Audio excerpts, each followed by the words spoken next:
Bonjour et bienvenue dans l'almanach des Fées Célestes. Bonjour Christophe, Bonjour. bonjour les amis, bonjour tout le monde. Moi c'est Claire Henrion, donc astrologue et pour la deuxième phase de la médaille, chroniqueuse astronomie et astrologue, qui vous emmène de semaine en semaine, ou plutôt de phase lunaire en phase lunaire, vous préparez à voir ce que vous allez voir et à savoir ce que vous ne verrez pas.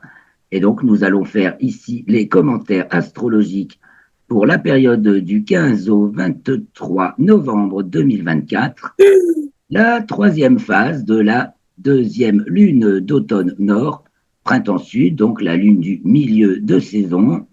Et c'est la troisième phase donc de la pleine lune au dernier quartier. Nous allons regarder les thèmes. Pleine lune le 15.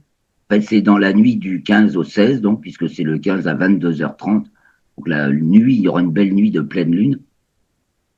Et puis, dernier quartier, le 23 à 2h30 à peu près du matin, 2h27 du matin. Et donc, quand c'est le dernier quartier, elle se lève au milieu de la nuit, culmine au lever du soleil et se couche aux alentours du midi vrai. Alors, on va parler de l'opposition d'Uranus. Alors, je vais en profiter pour vous montrer les images d'Uranus, que je commençais à montrer des images dans le bulletin astronomique. Et là, il m'en reste quelques-unes à vous montrer que je vais quand même partager, même si on m'a dit j'aime pas trop les images, mais ça fait partie des commentaires. Et, cette semaine, Uranus est à l'opposition du Soleil. Alors, je ne vais pas trop m'étendre pour pas embêter les gens. Pas vous embêter. Voilà, donc une petite vue du Soleil. Tu reçois bien l'image, Christophe. Un Soleil, il faut Ah oui, parler oui, des oui, solaires oui. aussi, justement. Bon, qui a été très, très fortement actif début octobre. Là, ça se calme un peu, mais ça reste actif. Vous voyez, là, c'est en lumière blanche, tel qu'on le voit dans un télescope avec un filtre Millard qui filtre 99% de la lumière. Et donc, on voit apparaître les groupes de tâches principaux, comme ici. Ça s'est un peu calmé, mais bon, ça va peut-être repartir encore de plus belle. La belle comète Tsunshin qui s'en va. Un gars qui a photographié ça, bon, météore ou astéroïde, bah, c'est la même chose que quand ça tombe, c'est un météore, de toute façon. C'est un morceau d'astéroïde. Il y a pas mal, vous lirez dans l'article, d'astéroïdes qui ont été découverts au dernier moment, même après ou après, parce que des fois, ils sont cachés par le soleil, ils sont petits, et paf, ils arrivent sur nous. Bon, il n'y a jamais d'impact où ils arrivent à frôler la Terre de très près, mais ça se passe jusqu'à présent sans dégâts. Il y a néanmoins des articles là-dessus, et c'est une chose à prendre en compte. Donc, Jupiter, Io, sa première lune, et il n'y a pas son ombre, elle doit en sortir. Le soleil doit éclairer comme depuis par là. Saturne et Titan et son ombre. Voilà, ça c'est Saturne. Ça c'est Titan, sa première, sa grosse lune et son ombre. On voit ici sur l'image. Il y a parfois de meilleures images. Et voilà Uranus, où je voulais en venir. Donc Uranus, tel que photographié par la sonde Voyageur 2 en 1977, et je partage plusieurs articles sur l'extraordinaire longévité de ces sondes aussi. C'est des choses intéressantes à se rappeler. Et nous, on aurait grand intérêt à recreuser la configuration astronomique, astrologique de cette époque. En tout cas, ces deux sondes voyageurs, ça fait 45 ans qu'elles se baladent dans l'espace depuis 1977-78, ça va bientôt faire 50 ans. Et, malgré les avaries, l'informatique d'il y a 50 ans et compagnie, on continue à pouvoir communiquer avec. Et on leur donne peut-être, on peut espérer encore une dizaine d'années d'espérance de vie. Donc voilà Uranus tel que l'a vu la sonde. Et voilà justement, on se rend compte que quand la sonde voyageur est passée à côté d'Uranus, il y avait une grosse émission de plasma solaire, voilà, et qui Ah a oui. raplati le champ électromagnétique d'Uranus. Donc le voici tel que Ah capté après ouais. le passage de Voyageur 2, et le voici ratatiné à droite au moment du Ouais, passage de ouais. Voyageur 2. L'éruption solaire. Voilà, lors d'une Ouais, forte ouais. émission du Soleil, donc évidemment, ça- voilà, ceinture de radiation faible. ceinture de radiation intense. Passe plein de plasma, et là, il n'y en a pas. Bon, alors on va sauter. Maintenant, avoir vu ces faits concrets, parce que tout ça, c'est Uranus. Et comme je vous l'ai dit, ça j'en ai parlé dans les commentaires astrologiques. Ah si, je finis par cet adorable satellite en bois, c'est pas des conneries. Le Japon a fabriqué un satellite en bois qui est dans l'espace et on va tester l'intérêt du matériau bois dans l'espace qui ne brûle pas, ne s'abîme pas dans l'espace parce qu'il n'y a pas d'air. On est compte des satellites en bois. Alors ça, c'est l'ISS en bois, tel qu'on pourrait faire l'ISS en bois. Voilà, gros délire. Et en attendant, ça marche. Alors maintenant, pour vous satisfaire, et plus, je passe à l'analyse des thèmes astrologiques. Nous allons sur le thème de la pleine lune.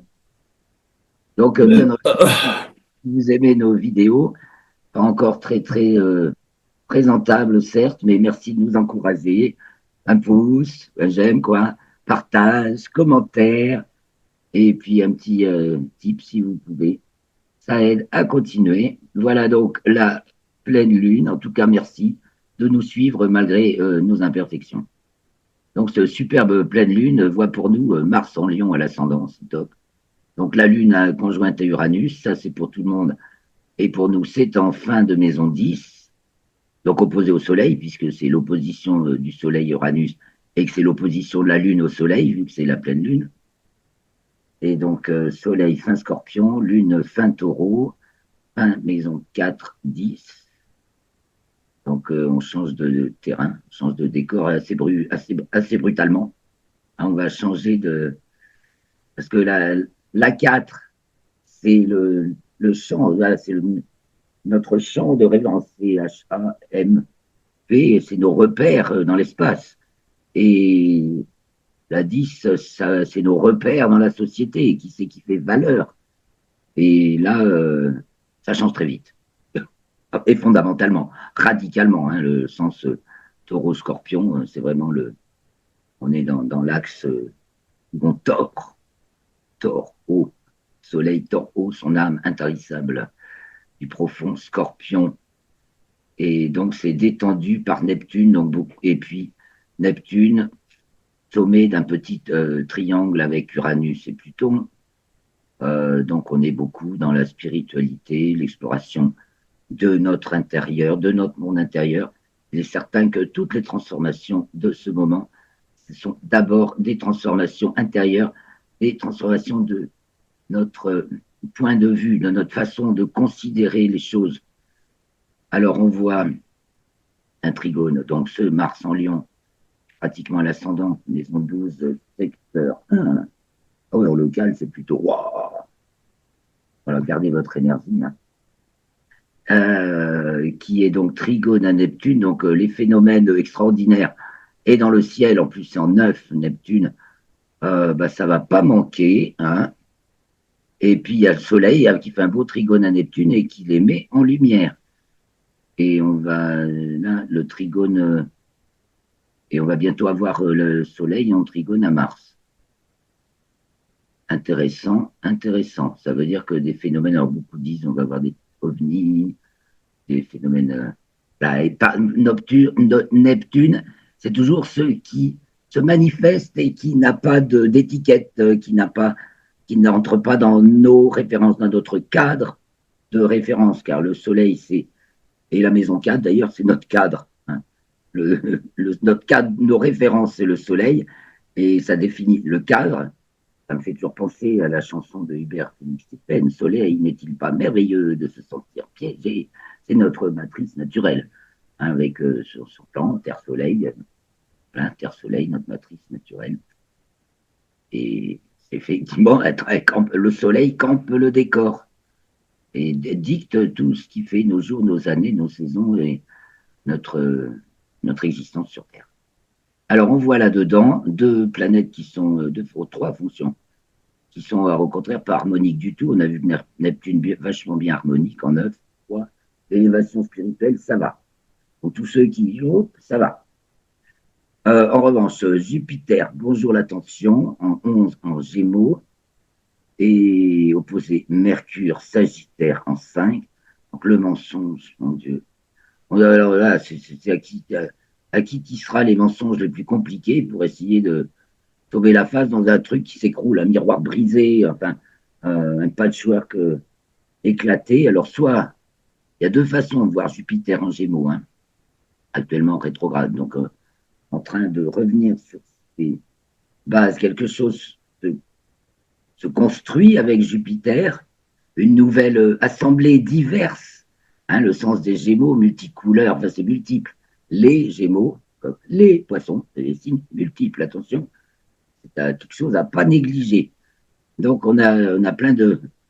Ben voilà, ça fait penser par exemple aux pays des BRICS qui sont chacun bien typés dans leurs couleurs, qui ne cherchent pas à faire un empire unifié de tout le monde, non, hein, ils cherchent à respecter chacun dans ce qu'il est sur la terre où il est.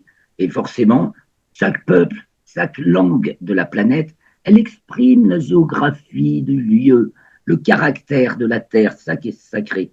C'est pour ça qu'on peut voilà, il faut se brancher à sa terre. Si vous, je vous invite à écouter aussi la canalisation de Marie-Madeleine par Sylvain Didlot sur Nurea TV. Ils ont fait un extrait, ça dure 10 minutes. Et bon, ben voilà, ça redit un peu tout ça d'une autre manière, mais ça le dit bien. Et donc, on voit aussi le carré de Saturne, et puis ça, voilà, ça encourage.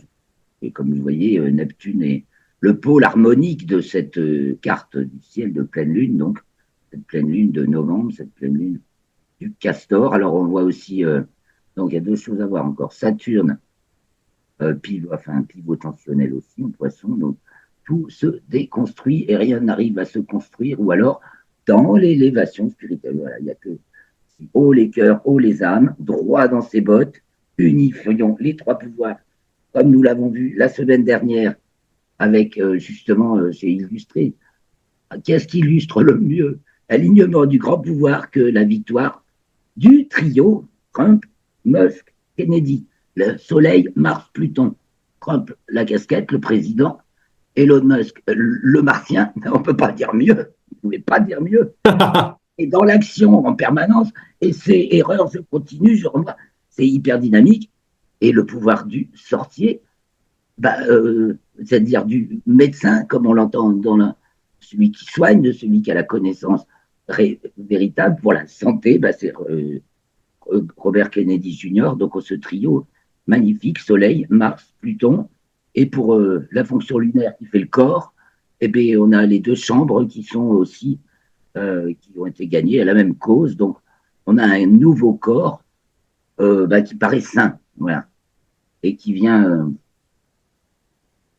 et donc qui est né, moi j'ai chanté, il est né le divin enfant. Maintenant, c'est pas, la partie n'est pas gagnée, d'ailleurs, un petit coup d'œil à l'héliocentrique. Alors, que voit-on en héliocentrique? C'est-à-dire comment, voilà, c'est valable pour la planète entière et c'est comment on vit les choses. Alors, on voit que c'est évidemment, les foyers de guerre ne sont pas encore éteints, la situation, on est dans l'attente, hein, parce qu'il y a un nouveau trio d'élus aux États-Unis. OK, ça va changer la face du monde. OK, parce qu'on passe du régime impérialiste à un régime impérial, j'aime pas les ismes, alors sortir un régime impérial où les États-Unis voulaient être les maîtres du monde dans la foulée de notre culture occidentale, hein, en tant que bonnes hyper-occidentaux, à un régime de nation où, voilà, où on veut être bien dans notre pays, sur notre terre. Ben, voilà la véritable santé. Mais c'est pas gagné, hein, il faut arriver jusqu'à fin janvier, l'investiture du nouveau président, au moment où le Soleil entrera dans le signe du Verseau, conjoint à Pluton. Donc, ça, il y aura beaucoup à dire à ce moment-là. N'est-ce pas, Christophe? Ah oui, oui, oui, là, c'est le thème de l'investiture, il est assez particulier, Tu l'as fait surtout déjà? très harmonique. Je l'ai vu. Wow. Alors, j'ai vu, je pense que il a une conjonction Soleil, Pluton, part de fortune en 10, et très près du méridien. C'est Et magnifique. donc, à mon avis, c'est protégé. L'initiative est protégée. Et ce qui est incroyable, c'est qu'on retrouve l'opposition de Mars qui a eu lieu pendant l'élection. Ouais, bah oui, puisque Mars va être rétrograde et va repasser sur le même point. Voilà. Ça Et nous dit il va encore être sur dans, la. il va être dans l'opposition. Donc ça veut dire qu'en fait, ça va être la traduction de l'élection, en fait. Voilà la concrétisation. Ah oui, et ce Mars rétrograde, alors donc qui entre dans le signe du lion, qui revient en cancer et qui ressort du lion, c'est-à-dire justement, alors ça va nous amener à parler des maîtrises et du cancer et du lion, parce que justement, les maîtrises astrologiques proviennent de l'impérialisme César et Auguste. Donc ils ont décrété un beau jour que euh, ce n'est que l'empreinte de Rome, et donc c'est une empreinte impériale que le cancer, ben, ce serait voilà, Jules César, donc c'est ça que c'est cancer. En plus, il est né par césarienne. Et le lion, Auguste. Et à partir de là, autour de ça, tout notre code social, effectivement, se traduit dans ces maîtrises. Et bon, je prétends rien du tout, mais c'est une observation avec du recul sur ce phénomène. Qui fait qu'en astrologie conditionnaliste, on a laissé tomber les maîtrises, mais voilà, j'ai quand même de l'intérêt à les considérer comme ça, parce que effectivement, et parlant quand on est dans le cadre ben, de cette civilisation, mais jusqu'où ça va au-delà, on verra. C'est le moment on va bientôt le vérifier. Donc on voit qu'on est, on a aussi, bon, toujours notre figure super harmonie des trois composantes, avec donc, puisque le Soleil est opposé à Uranus en géocentrique, la Terre conjointe à Uranus en héliocentrique, 25e Ah, taureau. mais il y a aussi une chose, il y a un aspect exact entre Uranus et Neptune. Ben là, pas loin. Là, on est pas tout à fait. Là, ils font 3 degrés. C'est un sextile. Oui, en hélio, mais en Un géocentrique moment où aussi. ça vient, oui, ça vient. Ça va venir, hein, le sextile Uranus-Neptune. Il arrive dans les années qui viennent. Mais voilà, d'accord. Ok. Donc, c'est un cycle important pour la Commission européenne. Oui, bah, c'est bien sûr pour l'Europe qui est construite sur ce cycle Uranus-Neptune, qu'on peut suivre dans ce cycle Parce Uranus-Neptune. il avait été créé à la conjonction, en Ouais, 93. ouais. Pas la nouvelle. On lit les prémices et puis à la suite, c'est remonté jusqu'à la précédente qui était au début du 19e siècle.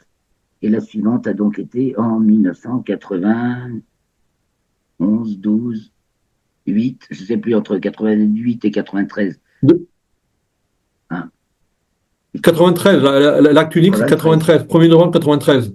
Ah oui, c'est ça. Avec une conjonction Uranus-Pluton exacte, Uranus-Neptune exacte. Voilà, c'est ça. Et, euh, et voilà. Et le parallèle en- il y avait un aspect je crois que c'est un parallèle de déclinaison au moment de Brexit. D'accord. Ça fait. Et donc là, oui, oui, mais Comme ça a par été la micro-ondes, première. hein. Mais pour moi, ça a été la première, comment dire, le premier avertissement, comme quoi, premier avertissement, quoi. C'est là que les peuples ont compris qu'on pouvait sortir de l'Europe. Déjà, ouais. Une Non, mais première. là, les gens La ont Grande-Bretagne est vu. un peu particulier. Voilà. Et puis en Mais là, même les temps, gens ont c'est eux. vu. Mais là, les gens ont vu, on dit, on peut quitter l'Europe. C'est ça, c'est un précédent. C'est comme Voilà, c'est un précédent. Voilà, c'est le mot que une je cherchais. jurisprudence. Même si Voilà. la situation de la Grande-Bretagne est un peu particulière, puisqu'elle est mère de l'Empire aussi, enfin, ou du contre-empire, comme vous voulez. Hein, son signe zodiacal, c'est bien celui du cancer. Et je veux dire, l'Empire britannique, bah, c'était quand même le plus grand de par le monde. Hein, pour, et ils n'ont jamais adopté l'euro, eux, et qu'ils sont dans une île, eux. Tout ça, enfin, dans des îles. Donc, c'est vraiment des insulaires. Et puis, ils n'ont pas pris l'euro. Mais ça donnait un précédent qui a carrément raison. Alors, dans ce cas héliocentrique, on voit Vénus et Saturne entre épis, Jupiter, qui sont mal en point. Avec toujours un carré, pas l'oublier, Jupiter-Saturne, c'est mon poisson, qui fait que tout ce qui est construction voilà, et infrastructure, ça, pour l'instant, c'est complètement chamboulé et que ben, Ah bah oui. les âmes en peine souffrent. Et qui sont dans l'esprit de de sacrifice, de peine, de culpabilisation. Voilà, c'est ça on doit apprendre à nettoyer, à nettoyer, à nettoyer. C'est susciter le malheur du monde. Et donc, on voit encore Vénus en position, la pauvre affligée, qui on peut penser à tous ceux qui sont sacrifiés inutilement dans ces guerres idiotes et atroces, des urgences à tête. On voit qu'il va falloir peut-être encore un petit peu de patience, bien entendu, pour les quelques mois qui viennent. Mais les choses avancent à grands pas. Je veux dire, voilà, pensons bien à l'échelle de temps. Là, on est en train de tourner la page des empires sur le monde. On va peut-être sortir de l'impérialisme. Les BRICS ont pris Oui, les oui. devants. Or, il faut se souvenir que le plus vieil empire du monde, c'est l'empire de Chine. 5000 ans. 5000 ans. Chine, Japon, voilà, il y a les empires d'Orient et les empires d'Occident. Et que nous, on est en train de sortir de l'empire bien déjà cerné par Nostradamus, qu'il appelle Babylone, Rome, et nous on peut ajouter Washington. Et bien maintenant, les amis, ça, c'est fini. Donc on n'a peut-être pas fini, on n'a pas fini d'essuyer des plâtres et cette transformation, mais la page est tournée. C'est une page énorme. Et, et, et il y a les élections en Allemagne qui ont Comment été dire. provoquées, carrément par l'élection de Trump. Alors, ce sont des élections, excuse, ah ben, précise-nous parce que ça, je En n'ai pas. janvier. Alors, Des élections suite à quoi, l'élection présidentielle, législative, législative, législative.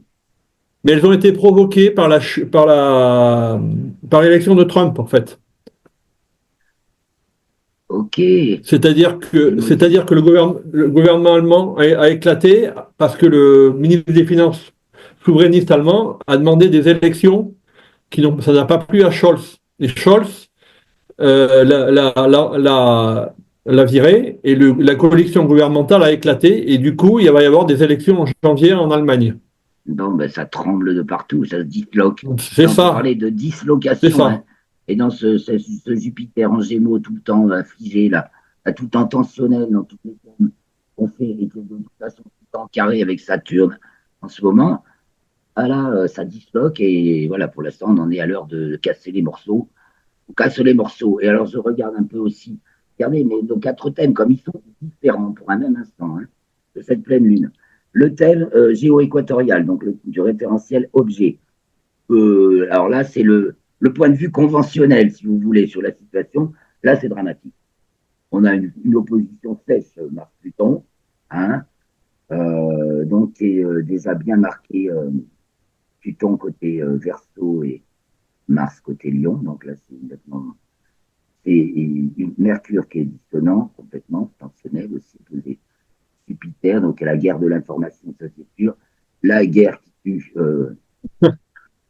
ça c'est. Voilà, c'est quand est-ce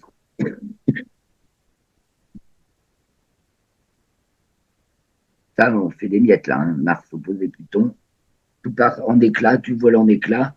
On est dans l'absurdité, l'irréalisme est mis en évidence.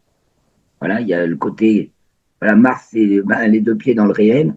Et ben voilà, si on se ment, on se casse la gueule. Voilà ce que dit l'opposition Mars-Pluton, entre autres, d'un point de vue global, général.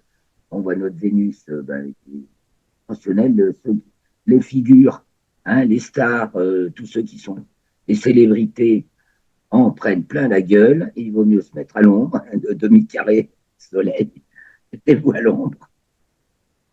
Là, ça fait mal aux yeux. Là, même les lunettes de soleil, on va vous reconnaître derrière. Et puis, Mercure opposé Jupiter, ben voilà, les manias de l'information, là, ils ont mal aussi. Et comme l'a dit Elon Musk, ben c'est nous maintenant, les, les canaux d'information, c'est nous. Alors, faisons un petit tour sur la suite des événements. La suite des événements, donc la Lune va entrer en Gémeaux et donc être conjointe aux Pléiades le 16, donc samedi 16 à 7h08 en TU.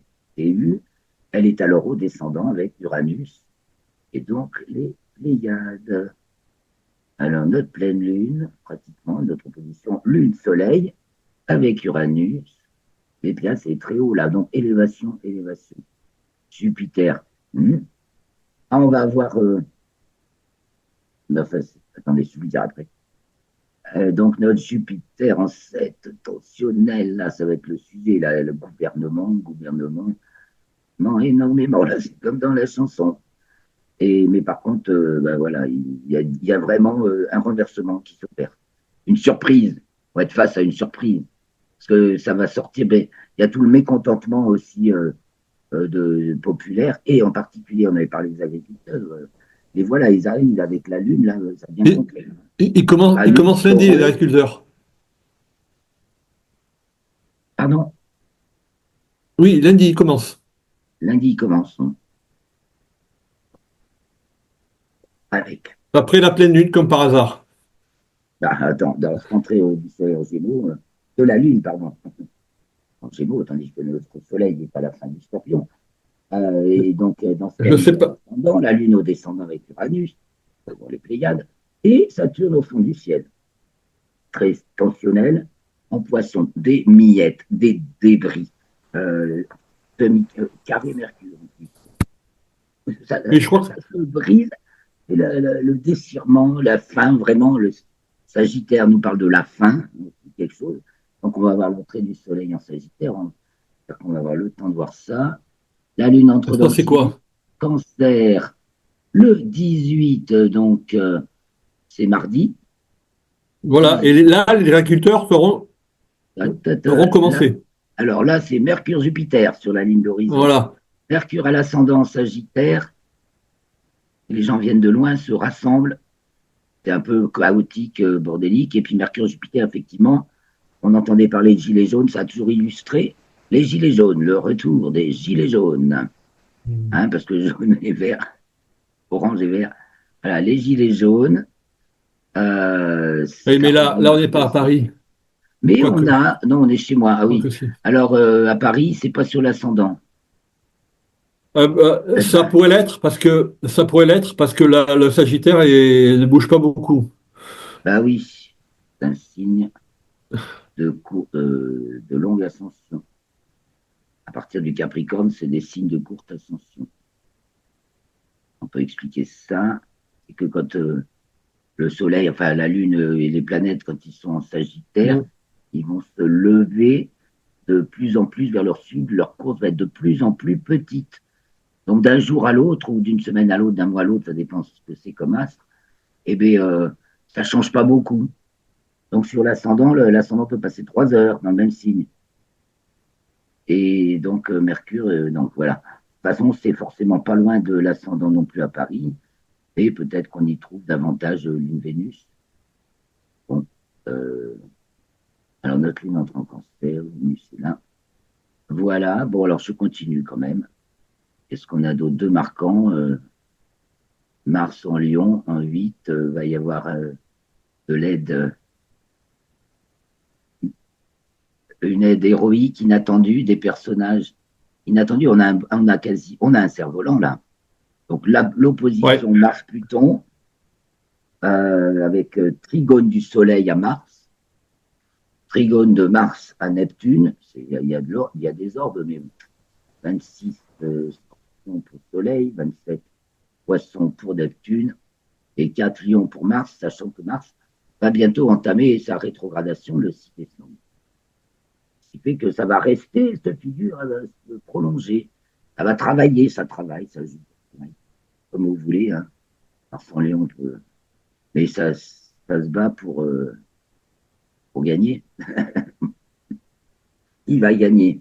Alors, je signale que le 18, c'est aussi le jour prévu pour le lancement du Starship 6, qui va essayer de renouveler l'exploit, de rattraper le booster de lancement dans les bras de la tour, de faire 2 ou 3 autres petites améliorations. Donc, en héliocentrique, évidemment, d'un jour à l'autre, à part Mercure qui avance, les changements ne sont pas trop rapides. Vous voyez, je vous ai annoncé la triple conjonction Mercure, Vénus, Saturne, hein, du 20 au 22, donc on va y arriver. Voilà, donc il va vraiment se passer beaucoup de choses. Et puis près de Neptune, hein, donc on a les deux rapides, Mercure et Vénus, hein, les deux centriques, passent sur Saturne et sur Neptune, ça va, avec Vénus, ça va occuper jusqu'à la semaine prochaine, le 20 novembre. à 13h50, la Lune entre dans le signe du Lion. Elle est donc à ce moment-là en maison 5, conjointe à Mars, hein, et toujours opposée à Pluton. Notre magnifique cerf-volant se confirme. Là, il y a de la victoire populaire, il y a de la liesse populaire, de l'inspiration et de la foi populaire. On est tout près du nœud ascendant de l'orbite lunaire aussi, Neptune. Hein, l'axe des nœuds, Neptune est tout près de l'axe des nœuds qui se rapproche de Neptune. Et le milieu du ciel, il est entre Mercure et Vénus. Il y a une victoire qui se passe entre les deux. Là, on est festif là un peu. Hein. On se réjouit là. Ce grand cerf-volant nous porte et voilà. Bon, Mercure dit toujours que des conneries. Hein. C'est les mauvaises langues dans Sagittaire en neuf là. Exactement. On dit que des mensonges sur l'international. Opposé Jupiter, on se ment sur nous-mêmes, sur notre champ relationnel. Hein. La 3, c'est le champ relationnel, grosso modo, nos interactions sociales. Alors, je passe, comme le temps, voilà, le soleil qui entre en Sagittaire, donc le 21 novembre à 19h56 TU. Et donc, pour le mois du Sagittaire, alors là, aller jusqu'au basculement. 21 décembre. On a l'axe des nœuds, les amis, dans l'axe méridien, donc, et avec à l'endroit, donc, un changement qui va impacter beaucoup, voilà. Donc, et puis c'est mystique, hein, c'est Neptune qui est là au milieu du ciel, près du nœud ascendant, dans l'axe méridien. Le mois de le mois du Sagittaire sera spirituel ou ne sera pas, et après, ça passe ou ça casse. Donc, je pense que ça va passer, parce qu'on est de plus en plus spirituel, et en plus, on a Pluton au descendant, c'est bien ce qu'on va être amené à reconnaître, avec en sous-main Vénus. Ah, enfin, une Vénus harmonique, simple, en Capricorne, en 6, donc aimante, au service de, ce qui ne fait pas de chiffre, complètement, en poisson. Le mois du Sagittaire va être magnifique. Et là, il n'y a plus de tension toute sèche comme on a vu jusqu'à présent. Là où il y a du rouge, il y a aussi du bleu. Et donc, voilà, ça met de l'huile, parce que tout à l'heure, on avait envie de dire, mais de l'huile. Tu vois que du rouge et qu'il n'y a pas de bleu, on peut dire, mais de l'huile. Et il n'y en a pas. Là, il y en a. C'est dynamique, donc. Et en même temps, ça a l'air bon, quoi. Mais là, entre Vénus, Pluton au dessin, alors le froid, peut-être, aussi. Ben, c'est ce que j'ai pensé. Coup de froid. Oui, alors. 5 en Scorpion rentre en Sagittaire. Trigone Neptune, Trigone Mars qui arrive. Alors, ça peut être un froid spectaculaire. Effectivement, les températures peuvent baisser. Hein. L'axe des températures de manière excessive, puisqu'en face, nous avons Uranus et Jupiter. Ou alors, ce qu'au contraire. Alors, la question, c'est est-ce que c'est. Faut-il attendre la pleine lune, la nouvelle lune de décembre, ou est-ce que ça va être actif là maintenant? On va sûrement en avoir au moins un avant-goût. Parce que à chaque fois qu'il y a un changement, ça stagne une première fois, on a un petit signal. Puis après, effectivement, ça se manifeste, ça se signale plutôt que ça s'acte. Et puis après, c'est vrai qu'on peut avoir à attendre la Lune, mais on va voir déjà la suite. Donc, pour cette période jusqu'au dernier quartier. Donc, le 22 à 23h, soit 0h, le 23, pile, la Lune entre dans le signe de la Vierge et donc conjointe à l'étoile Régulus du Lion, et c'est pile à l'ascendant. Attention, Régulus, ça nous dit t'es dans la règle, hein. C'est réglo. Ouh, on n'est pas dans la règle. Hein, là, oh putain, ting, ting, on tape sur les doigts là. Alors, la Lune est à l'ascendant, donc conjointe à l'étoile Régulus, pile à l'ascendant là. Et dans l'axe méridien, nous avons Uranus en haut et Soleil en bas. Donc, va-t-il y avoir du retour de bâton et de quel type envers qui? Parce qu'il ne faut pas oublier, Mars Pluton, c'est le retour du bas. C'est les boomerangs, hein, aussi. Hein, c'est retour ouais. Une connerie, tu te la prends dans la gueule, tu fais une bêtise. C'est pareil. On est en pleine discussion budgétaire, là. Ah bah, les budgets, bah, le pauvre budget. Mais ce que tu veux, c'est une passoire, le budget. Voilà, Jupiter Gémeaux, carré, Saturne Poisson. Mais c'est juste, c'est une passoire à gros trous, ou petits trous avec Saturne et les poissons, mais ça fuit de partout. C'est une baudruche trouée, explosée déjà. C'est un mensonge complet. Voilà, ils ont tout à cacher et quand tout va être révélé, il paraît qu'ils sont en Ah train, en ben, Ukraine, ils sont en train de brûler tous les justificatifs de leur fourniture d'armes pour pas qu'on les emmerde de trop. Je viens d'entendre ça, je sais qui. C'est Caroline d'Abgalacteros, très sérieux. Vraiment géopolitiquement parlant, Caroline Galacteros, référence excellente, ainsi que Idriss Aberkan, excellente référence, ainsi que Mohamed Diallo, excellente référence. Voilà mes bonnes références du moment, géopolitiquement parlant. Alors donc, on voit que bah, le renversement, oui, il y a du changement. Il y a quelqu'un qui arrive là, fait penser un coup d'État, mais tellement en douceur. C'est spirituel, c'est notre esprit qui change. Voilà, et donc ça va révéler autre chose. Et là, sinon, on est dans nos petits souliers. Et il y en a qui tremblent. Parce que, bah, voilà, c'est la justice qui se fait. Ça nous parle de justice. On avait vu l'axe méridien. Donc, on a le temps d'arriver au dernier quartier. Alors, ce bulletin astrologique, enfin plutôt ces commentaires astrologiques. Donc, dernier quartier. Alors, on est Léo déjà. Mars est entré dans le signe du cancer. Et au carré, donc, de Neptune et de Mercure, qui se trouve à ce moment-là, conjoint à Neptune. Donc, ça va commencer par être assez difficile pour des limités, pour entrer dans un nouvel espace. Pour l'instant, il y a beaucoup de peaux de banane et on est entre. Et, voilà, c'est renversant, carrément renversant, puisque c'est tout à fait équinoxial à quelques minutes du 0 degré bélier entre Neptune et Mercure. On est vraiment dans la bascule. Et puis Mars est au point solsticial. Voilà, les pouvoirs, les pleins pouvoirs. Donc pour l'instant, c'est le bâton, il glisse. Voilà comment on pourrait le traduire.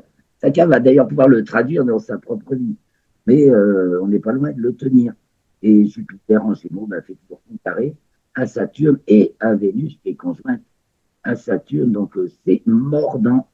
Voilà, il y a des chers échecs et erreurs cuisantes. Nous allons nous quitter, mes chers amis. Rendez-vous la semaine prochaine, donc le 21, pour la suite des événements. Ce ne sera pas le 22, ce sera le 21, donc 2 jours avant, le jour du dernier quartier, pour la période suivante, la dernière phase de la deuxième lunaison d'automne pour l'hémisphère nord et de printemps pour l'hémisphère sud. Merci beaucoup de vos suivis ainsi que de nous avoir suivis jusqu'ici et de vos commentaires, de vos partages, de vos likes et de vos grands plaisirs de se retrouver la prochaine fois. J'espère que le son a été assez bon.